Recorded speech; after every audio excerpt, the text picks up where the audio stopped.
اقا سړی چې هغه بالمازه دی او مونځ نه کوي د هغې شپږ سزاګانې په دنیا کې چې الله والا د بالمازه انسان له په دنیا کې دا شپږ سزاګانې ورکوي.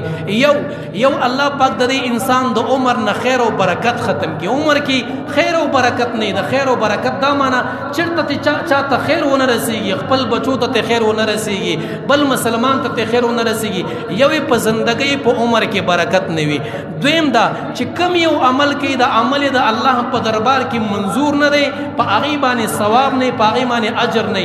دریم دا د دې د مخ نه الله د نیکانو خلکو علامه هغه نور هغه تېنه الله پاک ختم کړي. دریمه دا څومره نیکان خلک چې دعاګانې کوي د دې انسان پکې برخه نه وي. لکه نیکان خلک دعاګانې کوي الله ما وبخي، زما مور او پلار وبخي، ټوله دنیا وبخي، دا وکړي هغه. د دقه بالمازه کس د انسانانو مسلمانانو په دقه دعاګانو کې برخه نشته دی. او بله دا چې دا انسانان د هغې نه انتهایی نفرت کوي، د الله مخلوق نه دی، د هغې نه نفرت کوي. کم سړی چې بالمازه دی د هغې دقه سزا. عمر کې برکت نشته دی، په مخ کې د مسلمانانو هغه سیر هغه روب هغه څیز پکې نشته دی. د نیکانو بندګانو دعاګانو کې برخه نشته دی، دعاګانې الله نه قبلوي او د الله مخلوق د دې انسان نه نفرت کوي چې کوم سړی بالمازه دی.